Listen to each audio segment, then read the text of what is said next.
enjeux et les défis que ce contenu local pose au pays. Donc plusieurs présentations, dont la mienne, un peu sur le contexte global des objectifs à atteindre et tout.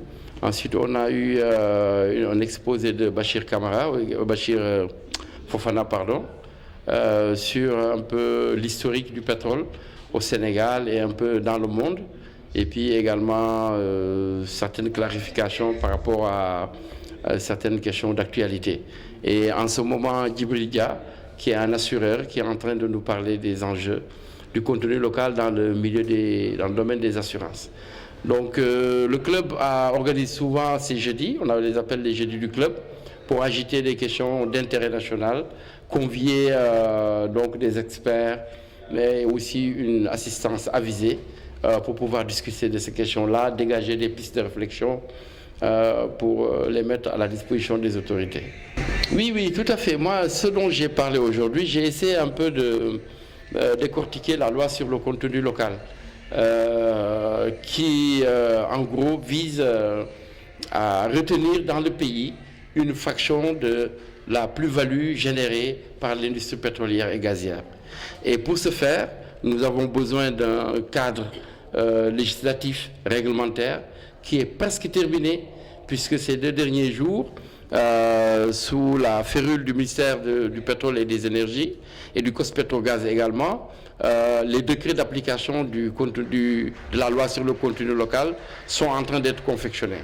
Donc, mais au-delà de cela, il s'agit d'avoir une démarche, disons, assez synchronisée, assez concertée, d'une part entre l'État et le secteur privé et les industriels, pour pouvoir donc être en mesure, disons, de retenir cette partie que nous souhaitons tout retenir dans le pays. Parce que le danger avec le pétrole, c'est que si le pays ne s'organise pas très bien, on va venir extraire notre pétrole, nous en avons besoin.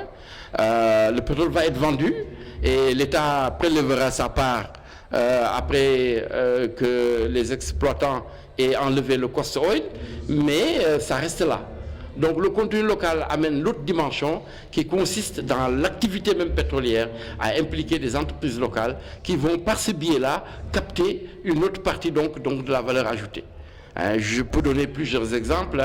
Voilà, il s'agira quand BP ou Cosmos ou une autre entreprise aura besoin de faire construire une pièce mécanique ou un caisson ou quoi que ce soit, mais qu'il y ait une entreprise sénégalaise qui soit capable de soumissionner à ça et puis de pouvoir le réaliser dans les normes requises. Donc c'est ça l'enjeu, mais les défis sont tout aussi énormes. Alors les défis, c'est d'abord, comme je l'ai dit, dans le monde du pétrole, il y a beaucoup de certifications et de qualifications. Les entreprises pétrolières n'engagent pas des gens qui ne remplissent pas un certain nombre de standards. Pourquoi? Parce que, comme je l'ai dit, c'est des entreprises qui sont accompagnées par des assureurs, et pour être couverts en cas de risque, ils ont besoin que les gens qu'ils mettent en œuvre ou qu'ils utilisent ou qu'ils sous-traitent leur activité soient des gens qui ont les qualifications requises.